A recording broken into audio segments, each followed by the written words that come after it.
My brief talk today is about the Smart Citizens Guide to Saving Energy in the Built Environment. I've developed a short 7-step guide, and I'd just like to take you through that. It's a 15-minute presentation, so it's kind of a whirlwind view of the guide, and I've avoided some of the more complex graphs and technologies because of the venue that we're in. But I'll just take you through to the first step of the 7-step process, and that's mind change. I think we're all familiar with the analogy of or the metaphor of the frog in boiled water, and I think people's inability and unwillingness to change to a slowly emerging threat is often symbolised by the frog in the boiling water. But I think for us, the important thing is that we take immediate steps. And I know climate change is a global issue, and there's a lot of talk here earlier about the Paris Accord coming up at the end of this month, and you might ask, how is that going to affect us here in the built environment? The key thing for us is, if you roll back to what happened 20 years ago, to a similar event, the Paris event is called it's COP, Conference of the Parties 21, and Conference of the Parties 3 took place nearly 20 years ago in Kyoto in Japan. And many people would have said of the Kyoto Accord that it hasn't had any real impact, particularly because it didn't have the major carbon emitters of the US and China, and I know Canada joined and subsequently left. But that would be to miss the real key issue that Kyoto was for us, and that is that it set the ground rules for measuring carbon. And because of Kyoto, you can't buy a car today, you can't buy a house, you can't sell a house, you can't buy a window, you can't buy a washing machine without accounting for the carbon process within each of the steps of the manufacture.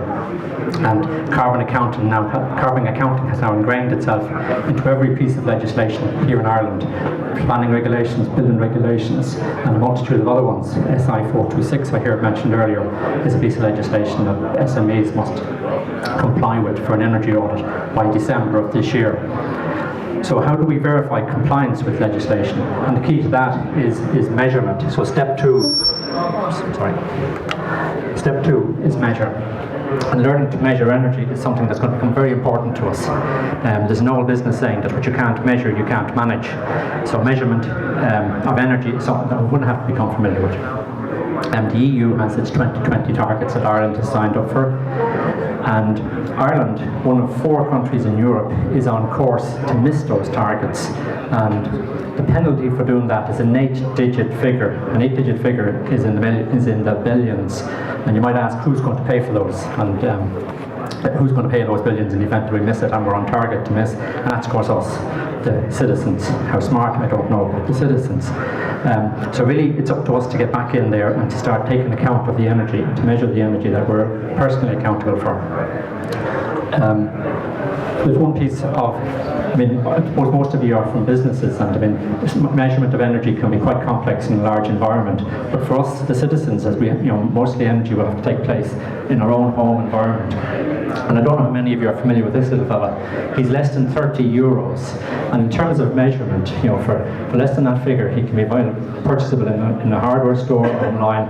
And that little gadget will measure energy in real time in your home. It'll also measure energy in real time in your factory or in your shop, because it can go up to 3-phase. Very simple little device.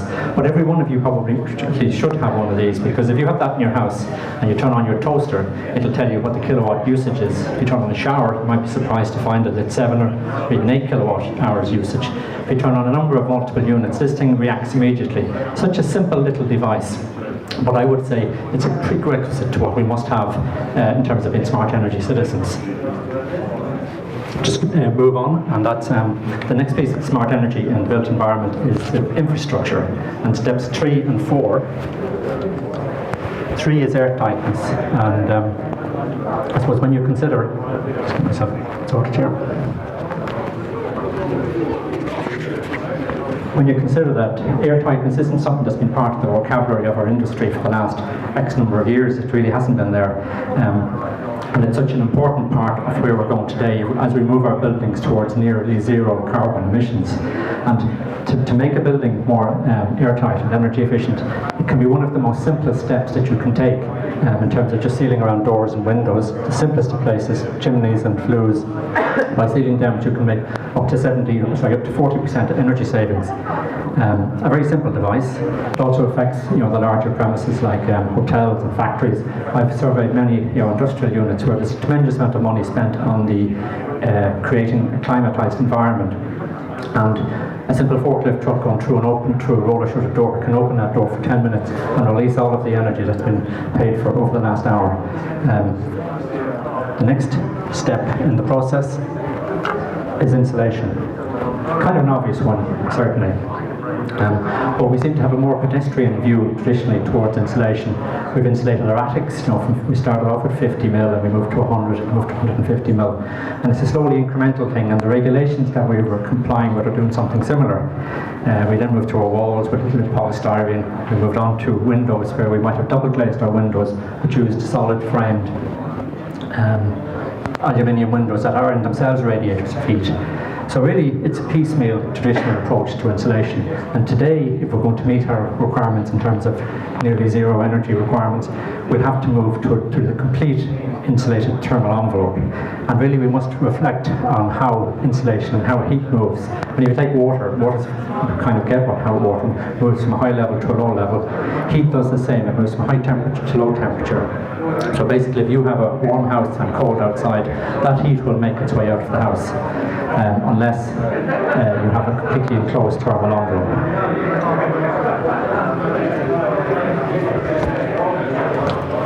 Moving on to step 5 is thermal control, and really how we choose to heat and cool our buildings and where we choose to source our energy is going to have the greatest single effect on climate change going forward.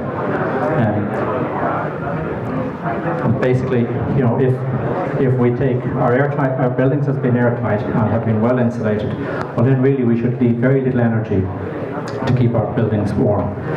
And it's only at this stage that we should look at renewable energy. And renewable energy in a heating sense, when it comes to temperature, would be solar thermal, heat pumps, and maybe micro CHP. And micro CHP, probably not something that we're familiar with here in Ireland so much. It's a micro combined heat and power system. But I'll come back to that in a moment. Next step, electrical demand. And if we go back to step 2 was about measuring energy. Step 6 is about understanding where we use energy. And to do this, we must be prepared to delve a little bit into electricity and where it's used and the time of day that it's used. And this isn't something that we've traditionally used. That electrical monitor that I showed you a moment ago is a key device in understanding the times of day and where we use our energy. And particularly as we move forward to things like smart meters. I mean, the Irish government is rolling out a smart meter policy that they'll have in place by 2020. They're not the only ones. The UK government is doing the same. The US government, the Canadian government, all governments are doing this, and it's not necessarily for the citizens' benefit, it's for the utility companies' benefit. But if we're going to find ourselves in a position to understand smart meters and smart grids, we've really got to start thinking a little bit about how electricity works. Particularly today with the advent of batteries and the advent of cars that can use 7 to 10 kilowatt batteries, the idea that we can generate PV by day and use it by night is becoming something of the future. The word prosumer is a word that's used a lot in other countries when it comes to renewable energy, not something that's used in this country so much because we don't have any feed-in tariffs on a micro level, which is a different day's work and for a different arena. But really, it's something that we will have to get involved in if we're going to meet these targets that are going to be already set for 2020 and will undoubtedly be set in the Paris Accord coming up at the end of the month.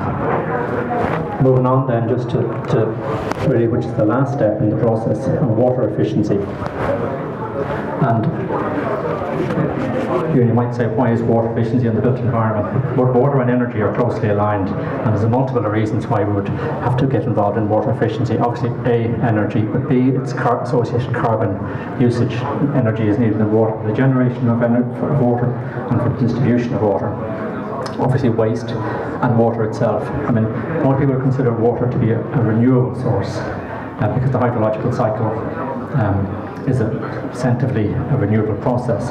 But when you consider that water extracted from the ground is not replaced, certainly within our lifetime, arguably not within 100 or 1,000 years. So basically, my mind, water is not a renewable resource, and we must have a different sort of respect for where what our relationship is.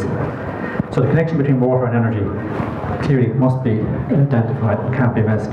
So the less water we use, the less energy we will use. What I would say is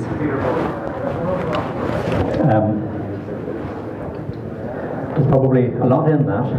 I've kept the emblems very simple. There is a book out at the end of the month which will explain that in a lot more detail and take you through the various steps. So I mean, if you have any questions, I'd be delighted to answer them. If not, watch out for the book. It'll answer them in more detail. Thank you.